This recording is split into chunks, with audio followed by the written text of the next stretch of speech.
शासन व्यवस्था पूरा कंप्लीट कर लिए थे।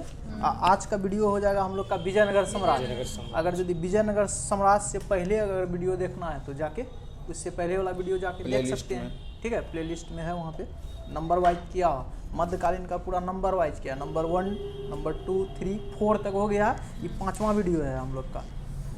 पूरा लूसेंट सीरीज ही हम लोग चला रहे हैं, पूरा कंप्लीट करवाएंगे एक एक सब्जेक्ट के हिसाब से।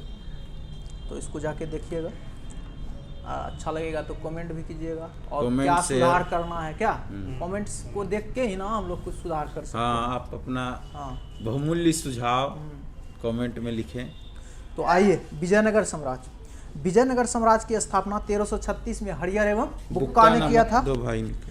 दो भाई, हरियर और बुक्का दोनों भाई था, वही किया था। विजयनगर कब किया था? 1336 में। 5 भाई का परिवार, यानी विजयनगर साम्राज्य का जो स्थापना 2 भाई किया था, लेकिन इस टोटल कितना 5 भाई था। इसका पिता का नाम था संगम। बाद में ये अपना इस वंश का पहला जो वंश था विजयनगर में, संगम वंश, इसी का पिता के नाम। लेकिन विजयनगर साम्राज्य का जो स्थापना का जो था, किससे आशीर्वाद प्राप्त किया था? संत विद्यारण्य। पूछेगा ना क्वेश्चन, विजयनगर साम्राज्य हरियर बुक्का जो किसके प्रभाव में आके किया था? तो विद्यारण्य संत के प्रभाव में आके किया था। तो उसके बाद इसका विजयनगर साम्राज्य की राजधानी हम्पी, और कौन सा नदी के किनारे? तुंगभद्रा नदी के किनारे था। और इसकी राजभाषा हो गया तेलुगु, मतलब राजधानी हो गया हम्पी और राजभाषा हो जाएगा तेलुगु। और राजधानी जो है हम्पी किस नदी के किनारे? तुंगभद्रा नदी, ठीक है। उसके बाद हरियर एवं बुक्का पहले जो है वारंगल का एक काकतीय वंश था, तो उसमें शासक था प्रताप रुद्रदेव, उसी का सामंत था। विजयनगर साम्राज्य का जो संस्थापक था ये सब हरियर बुक्का, पहले सामंत किसका था? प्रताप रुद्रदेव। किस वंश का? तो वारंगल का काकतीय शासक। वारंगल जगह हो गया, शासक वंश हो गया काकतीय शासक, और उसी का समकालीन था। तो विजयनगर में 4 वंश, संगम, सुलूप, तुलुप और अराविडु। संगम, सुलूप, तुलुप और अराविडु। तो इसमें बुक्का प्रथम जो है वेदमार्ग प्रतिष्ठापक की उपाधि धारण किया था। बुक्का प्रथम किसका? वेदमार्ग प्रतिष्ठापक। फिर हरियर दूत जो है संगम शासकों में सबसे पहले महाराजा धीराज का उपाधि धारण किया था, यानी कि संगम वंश का पहला शासक हो जाएगा महाराजा धीराज का उपाधि धारण करने वाला हरियर द्वितीय। और बुक्का प्रथम हो जाएगा वेदमार्ग प्रतिष्ठापक। इटली का यात्री निकोलो कोंटी विजयनगर की यात्रा पर देवराय प्रथम के शासनकाल में आया था। देवराय प्रथम जो है तुंगभद्रा नदी पर एक बांध बनाया ताकि जल की कमी को दूर करने के लिए नगर में नहरें ला सका, और दूसरा सिंचाई के लिए उसने हरिंद्र नदी पर बांध बनाया। सिंचाई के लिए किस नदी पे? हरिद्रा नदी पर। और पानी की समस्या को कम करने के लिए तुंगभद्रा नदी पे नहर बना के पूरा शहर लेके आ गया था। तो ये हो गया देवराय प्रथम। संगम वंश का सबसे प्रतापी राजा था देवराय द्वितीय, इसे इमाडी देवराय। संगम वंश का सबसे प्रतापी राजा हो गया देवराय द्वितीय, और इसका क्या बोलते हैं इसको? इमाडी देवराय बोलते हैं। फारसी राजदूत अब्दुल रज्जाक देवराय दूत के शासनकाल में विजयनगर आया था। फारसी यात्री था, या यात्री बोलिए, राजदूत बोलिए। अब्दुल रज्जाक किसके टाइम पे आया था? देवराय दूत। प्रसिद्ध तेलुगु कवि श्रीनाथ कुछ दिनों तक देवराय दूत के दरबार में रहा था। ये तेलुगु कवि था, उसका नाम था श्रीनाथ, किसके दरबार में? तो देवराय दूत के दरबार। फरिश्ता के अनुसार देवराय दूत ने अपनी सेना में 2000 मुसलमानों को भर्ती किया एवं उन्हें जागीर भी दिया। फरिश्ता के अनुसार कितना? 2000 मुसलमान सैनिकों को भर्ती किया और उन्हें जागीरें भी प्रदान किया। अब और जो है ना, ये जब प्रशासन चलाता था सामने में ना कुरान भी रखता था, इस सबका उल्लेख है। और सबसे पहले मुस्लिम को सेना में शामिल करने वाला देवराय प्रथम, ठीक है। सबसे अधिक बोलेंगे तो देवराय दूत। एक अभिलेख में देवराय दूत को जगवेटकर, मतलब हाथियों का शिकारी, जगवेटकर मतलब क्या होता है? हाथियों का शिकारी कहा गया है। मल्लिकार्जुन को प्रोड़ देवराय भी कहा जाता है। ओ, एक तो छूटा है पॉइंट, ठीक है, पहले इसको देख लेते हैं। मल्लिकार्जुन को क्या बोलते हैं हम लोग? प्रोड़ देवराय कहा जाता है। इसमें देवराय दूत ने संस्कृत ग्रंथ महानाटक सुधा नदी और ब्रह्मसूत्र, और एक तो क्या था? महानाटक सुधा नदी और ब्रह्मसूत्र, और एक तो था क्या? तो ये हो गया 2 चीज लिखा था ना देवराय दूत। हाँ, संस्कृत ग्रंथ हो गया महानाटक सुधा नदी, दूसरा हो जाएगा ब्रह्मसूत्र पर भाष्य लिखा। उसके बाद मल्लिकार्जुन को प्रोड़ देवराय कहा जाता है। फिर इसके बाद सालुक नरसिंह आया, जो कि सालुक वंश की स्थापना, मतलब यहाँ संगम वंश समाप्त, यहाँ पे हो जाएगा सालुक वंश। सालुक नरसिंह किस वंश का संस्थापक? सालुक वंश। सालुक का कर दिया स्थापना। और कब किया था? 1485 से स्टार्ट हुआ था, 1506 तक चला था। सालुक वंश के बाद जो है तुलुक वंश, विजयनगर में तुलुक वंश का शासन स्थापित हो गया। मतलब सालुक वंश जो है ना उतना इम्पोर्टेंट नहीं था, तो इसीलिए नहीं दिया होगा। तो अब आ जाएगा तुलुक वंश। तुलुक वंश जो है 1505 से 1565 की स्थापना वीर नरसिंह ने किया था। तुलुक वंश का स्थापना कौन किया? वीर नरसिंह। तुलुक वंश का महान शासक कृष्णदेव रॉय था। जिस तरह देवराय दूत जो संगम वंश का महान शासक, उसी तरह तुलुक वंश का कृष्णदेव रॉय हो गया। 8 अगस्त 1509 में यह शासक बना था तुलुक वंश का ना। 8 अगस्त 1509 में ये शासक बन गया था। उसके बाद सालुक तिम्मा कृष्णदेव रॉय के जो है युवक मंत्री और सेनापति था। यानी कि युवक मंत्री और सेनापति कौन हो गया? सालुक तिम्मा। बाबर ने अपनी आत्मकथा बाबरनामा लिखा था। बाबर खुद ना अपना आत्मकथा बाबरनामा लिखा था। उसमें जो है कृष्णदेव रॉय को भारत का सर्वाधिक शक्तिशाली शासक बताया था। भारत का सबसे सर्वाधिक शक्तिशाली बाबरनामा में कौन बताया? कृष्णदेव रॉय को बताया था बाबर। कृष्णदेव रॉय के शासनकाल में पुर्तगाली यात्री डोमिंगो पायस विजयनगर आया था। डोमिंगो पायस के साथ साथ बारबोसा भी, डोमिंगो पायस और बारबोसा दोनों आया था, दोनों पुर्तगाली था। कृष्णदेव रॉय के दरबार में तेलुगु साहित्य के 8 सर्वश्रेष्ठ कवि रहते थे, जिन्हें हम लोग क्या बोलते थे? अष्टदिग्गज, जिसे अष्टदिग्गज कहा जाता था। उसके शासन को तेलुगु साहित्य का क्लासिक युग कहा जाता है। तेलुगु साहित्य का जब जिसके दरबार में इतना ज़्यादा कवि रहेगा तो साहित्य तो होगा ही, बहुत सारा रचना किया होगा, उतना रचना किया था, इसीलिए इसका युग शासनकाल को क्या बोलते हैं हम लोग? तेलुगु साहित्य, तेलुगु का क्लासिक युग। उसके बाद कृष्णदेव रॉय ने तेलुगु में अमुक्त मलयार, संस्कृत में जामवती कल्याणम और एक तो क्या था? उसापड़ी, यानी कि 2 तेलुगु में हो जाएगा अमुक्त मलयार, संस्कृत में जामवती कल्याणम और उसापड़ी ने लिखा। फिर पांडुरंग महामत्यम की रचना जो कौन किया था? तेनालीराम रामकृष्ण ने। पांडुरंग महामत्यम की रचना कौन किया? तेनालीराम रामकृष्णन। यानी कि 3 तो पुस्तक हो गया कृष्णदेव रॉय, ये चौथा हो गया पांडुरंग महामत्यम को रचना तेनालीराम रामकृष्ण। नांगलपुर नामक नए नगर हजारा और विट्ठल स्वामी का मंदिर कृष्णदेव रॉय ने करवाया और कृष्णदेव रॉय की मृत्यु 1529 में हो गया। और इसके अतिरिक्त भी है ना, कौन कौन सा? पार्वती मंदिर, चिदम्बरम मंदिर और बरदराज मंदिर, एकम्बरनाथ मंदिर। तो ये सब हो गया, इसके अतिरिक्त हो गया था क्या? एक हो गया क्या? नागलपुर नामक नए नगर, हजारा, विट्ठल स्वामी। इसके अतिरिक्त कौन कौन?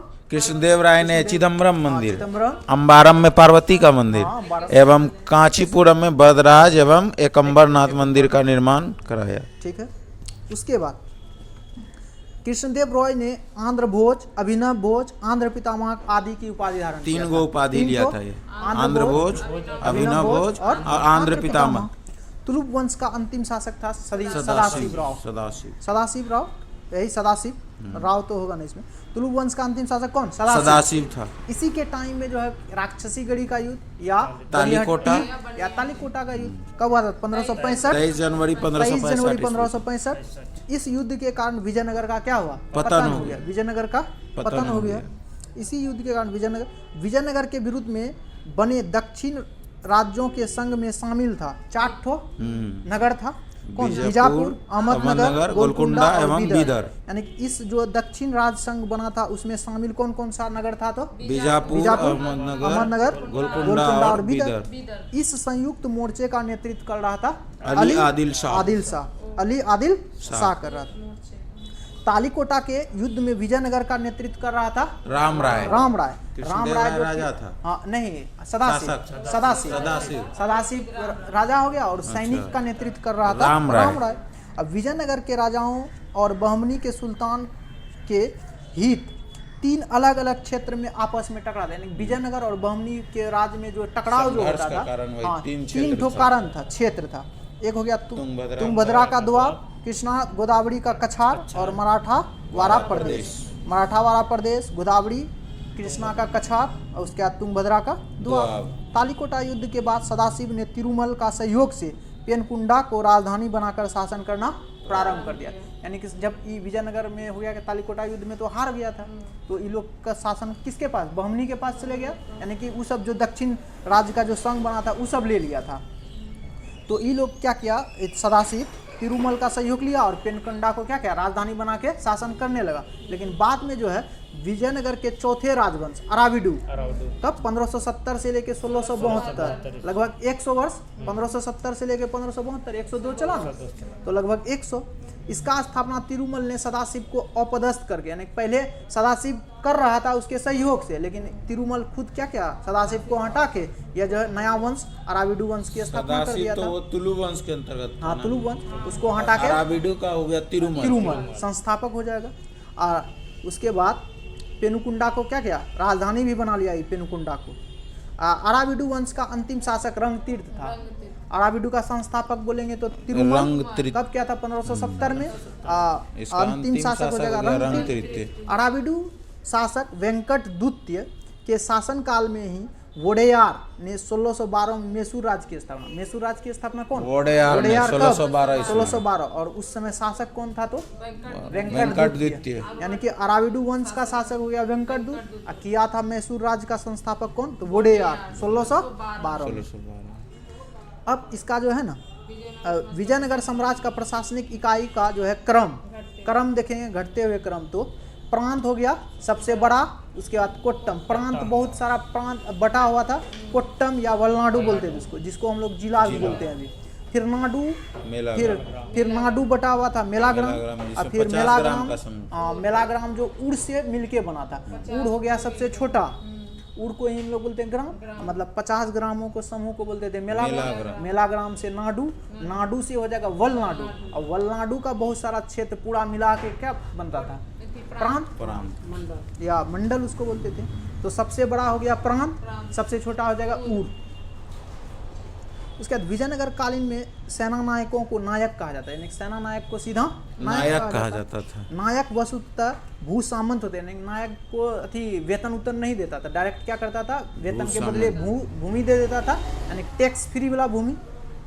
जैसे जिन्हें राजा वेतन के बदले अथवा उनके अधीनस्थ सेना के रख रखाव के लिए विशेष भूखंड देता था, जिसे हम लोग अमरम, यानी नायक को हो गया, सेनापति को जो क्या था वेतन न दे के डायरेक्ट भूमि देता था, उसी को अमरम कहा जाता था। आयंगर व्यवस्था पढ़ देते, ठीक है। आयंगर व्यवस्था प्रशासन को सुचारू रूप से संचालित करने के लिए प्रत्येक, अब ये पढ़ रहे हैं हम लोग क्या, विजयनगर का पूरा ये हो गया राज्य प्रशासनिक व्यवस्था।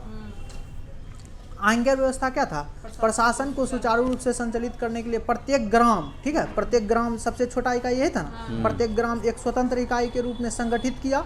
इन संगठित ग्राम इकाइयों पर शासन हेतु 12 प्रशासनिक अधिकारी को नियुक्ति की जाती थी, जिनको सामूहिक रूप से आयंगर कहा जाता था।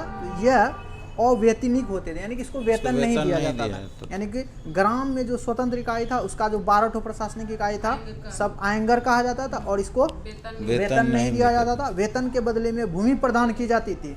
इनका पद अनुवांशिक होता था, और जो भूमि क्या होता, लगान मुक्त और कर मुक्त होता था। इनका पद कैसा होता था, अनुवांशिक। वह इस पद पर को बेच या गिरवी रख सकता है, बेच भी सकता था, गिरवी भी रख सकता है। जो आजकल हम लोग का भूमि जैसे हम लोग करते हैं ना, किसी को दे दिए करने के लिए, अब या तो नहीं तो उसके बाद हो गया ग्राम स्तर पर कोई भी संपत्ति इन अधिकारियों को इजाजत के बगैर न तो बेची जा सकती थी और ना ही दान। यानी ग्राम का जो इन अधिकारी जो था उसके बिना जो है न बेच सकते हैं न ही दान दे सकते हैं। और उसी को हम लोग बोलते थे भूमि का जो है ना, जमीन का जो क्रय विक्रय का से संबंधित जो दस्तावेज रखता था उसको हम लोग बोलते थे कर्णिक। उसका नाम क्या था उस अधिकारी का नाम, कर्णिक। मतलब 12 अधिकारियों में से एक था कर्णिक, जो कि भूमि से संबंधित दस्तावेज सबको क्या करता था, रखता था। अब देखिए थोड़ा सा क्या इसमें ना विजयनगर में आने वाला प्रमुख यात्री कौन कौन था, तो उसको देख लेते हैं। निकोलो कंटी इटली का यात्री किसके टाइम में, देवराय फर्स्ट, अब्दुल रज्जाक फारस का था, देवराय सेकंड के काल, और नुनिच पुर्तगाल अच्युत राय के दरबार में आया था। और उसके डोमिंगो पायस और बारबोसा पुर्तगाले का था, आया था कृष्णदेव राय। डोमिंगो पायस और बारबोसा पुर्तगाली था। कृष्णदेव रॉय का दरबार पुर्तगाली था। नुनीज हो गया पुर्तगाली था अच्युत राय के दरबार में। और उसके बाद अब्दुल रज्जाक हो जाएगा फारस देवरादूत। और निकोलो कोंटी इटली का था देवराय प्रथम, यानी कि निकोलो कोंटी हो गया इटली का, आया देवराय प्रथम। और फिर देवरादूत के दरबार में कौन, अब्दुल रज्जाक फारस का था। नुनीज हो गया पुर्तगाल का था, अच्युत राय का दरबार। और फिर डोमिंगो पायस और बारबोसा पुर्तगाली था, आया था कृष्णदेव के दरबार में। इसका टाइम काल भी है। सबसे पहले आया था इटली का यात्री, उसके बाद हो गया 1420, फिर अब्दुल रज्जाक 1442, फिर आ गया डोमिंगो पायस 1515 में, अब 1515 डोमिंगो पायस, यानी कि सीरियली बोल रहे हैं। बारबोसा हो जाएगा 1516 में। और उसके बाद सबसे लास्ट में आया था नुनीज 1535। तो सबसे पहले हो गया 1420 निकोलो में निकोलो कोंटी, कोंटी। 1442 में हो जाएगा अब्दुल रज्जाक। 1515 में डोमिंगो पायस, फिर बारबोसा 1515-1516 और 1535 में नुनीज अच्युत राय के दरबार में। ये हो गया आने वाला विजयनगर। अब विजयनगर साम्राज्य में ना आय का सबसे बड़ा स्रोत लगान था। विजयनगर का टैक्स था आय का। अब भू राजस्व का उपज का कितना 1/6 लेता था, 1/6 भाग लेता था। विवाह कर वर वधू कर दोनों लिया जाता था। विवाह कर हो गया वर और वधू दोनों से, यानी कि जो लड़का वाला पक्ष होता था और लड़की वाला पक्ष दोनों से लिया जाता था। विधवा से विवाह कर नहीं लिया जाता। विधवा से क्या करता था, जो विधवा से विवाह करता था उससे नहीं लिया जाता। उबली ग्राम में विशेष सेवाओं के बदले दिए जाने वाले लगान मुक्त भूमि को हम लोग क्या बोलते थे, उबली। उदाहरण पद्धति। हाँ, उबली यानी कि हो गया ग्राम में सेवा के बदले जो लगान मुक्त भूमि देता था तो उसको उबली। लेकिन सेना को अगर लगान मुक्त भूमि देता तो उसको क्या बोलते थे, उसको अमरम बोला। अमरम ना बोलते थे सेनापति को। फिर एक रक्त कोर्गे था, रक्त कोर्गे हो जाएगा क्या, युद्ध में शौर्य दिखाने वाले व्यक्ति, यानी उसके मृत लोगों का जो है ना, मृत व्यक्ति था उसका जो परिवार को देता था उसको रक्त कोर्गे। एक था कुटकी, ब्राह्मण मंदिर एवं बड़े भूस्वामी को स्वयं कृषि नहीं करते थे, ठीक है, लेकिन किसानों को पट्टे पर जो भूमि देता था उसको हम लोग क्या बोलते थे, कुटकी। यानी कि भूमि 4 प्रकार का हो गया। एक तो अमरम हो गया सेना को वेतन के बदले, और फिर उबली हो गया क्या, ग्राम में विशेष काम करने के लिए। वही 12 ठो जो एंगर जो था ना उसमें ग्रामे में ना काम करता था, उसको जो भूमि देते थे उबली। रक्त कोर्गे हो गया, अगर युद्ध में मारा गया उसका परिवार को देता था तो रक्त कोर्गे। और कुटगी हो गया बड़े-बड़े जमींदार ब्राह्मण जो खुद कृषि नहीं कर सकता था, किसानों को देता था तो वो हो गया कुटगी। जो इस अभी आधी तकड़ी जो है जैसे चल रहा है हम लोग का कुटगी। अब वे कृषक मजदूर जो भूमि के क्रय विक्रय के साथ हस्तांतरित होता था उसे बोलते थे उदी। यानी कि जैसे भूमि जैसे बेचा, बोलिए हाँ, जैसे मान के लिए 1 बीघा का जमीन है आपके पास, आप उस जमीन को बेच दिए दूसरे के पास, तो आपका जो जमीन में जो काम करता था वो तो काम करेगा है ना उसका, और उसके साथ दूसरे के पास चले जाते, उसी मजदूर को बोलते थे कुदी बोलते थे। कूद के उधर से उधर चल गया। विजयनगर का सैन्य विभाग कदाचार कहलाता था। विजयनगर सैन्य विभाग कदाचार तथा इस विभाग का उच्च अधिकारी दंडनायक या सेनापति होता है। विजयनगर का सैन्य विभाग कदाचार और उसका जो उच्च अधिकारी दंडनायक या सेनापति। टकसाल विभाग को जोड़ी खाना कहा जाता है। टकसाल विभाग को जोड़ी खाना और सैन्य विभाग को कदाचार। गंडपेद्र वाला नहीं है कि और उसको रवि रंग इसी को देखते हैं। चेटियों की तरह व्यवहार में निपुण दस्तकार लोग के लोगों को वीर पंजाल कहा जाता है। जो चेटियों के तरह अति व्यापार में निपुण होता था दस्तकार वर्ग में, तो उसे क्या बोलते थे, वीर पंजाल। उत्तर भारत का दक्षिण भारत से आकर बसे वाले लोगों को बड़वा कहा जाता है। उत्तर से जो दक्षिण में आके बस जाता था उसको बड़वा कहा जाता था, ठीक है। विजयनगर में दास प्रथा प्रचलित था। मनुष्य का क्रय विक्रय होता था जिसे हम लोग क्या बोलते थे, वेशभग। और इसके साथ साथ क्या होता था, पर्दा प्रथा का प्रचलन नहीं था। सती का था यानी कि स्वैच्छिक था। सती प्रथा का स्वैच्छिक था, पर्दा प्रथा नहीं था। बाल विवाह प्रचलित था। और उसके बाद हो गया क्या, मनुष्य का क्रय विक्रय होता था जिसे हम लोग क्या बोलते थे, वेशभग। और दास प्रथा भी प्रचलित। मंदिरों में रहने वाले स्त्री को हम लोग क्या बोलते थे, देवदासी। और इनके आजीविका के लिए भूमि या नियमित वेतन दिया जाता था। आजीविका के लिए भूमि या नियमित वेतन दिया जाता था। विजयनगर की मुद्रा था पेगोड़ा और बहमनी राज की मुद्रा था हून। विजयनगर का जो मुद्रा चलता था उसको हम लोग बोलते थे पेगोड़ा और बहमनी का हून। चलिए, इस तरह से विजयनगर हम लोग का समाप्त हो गया। हुआ क्या, सारा वीडियो है बट इस तरह का वीडियो नहीं मिलेगा, इसलिए ज़्यादा से ज़्यादा सब्सक्राइब कीजिए। और शेयर भी करना है। रेलवे, एसएससी, बैंक, सभी परीक्षाओं के लिए। बीपीएससी का टीचर बीपीएससी के लिए भी तो आप लोग टीचर, है ना, TRE 1, TRE 2, TRE 3, 4 आने वाला है। रेलवे, एसएससी हम लोग तो कर ही रहे हैं। चलिए ठीक है, धन्यवाद, जय हिंद।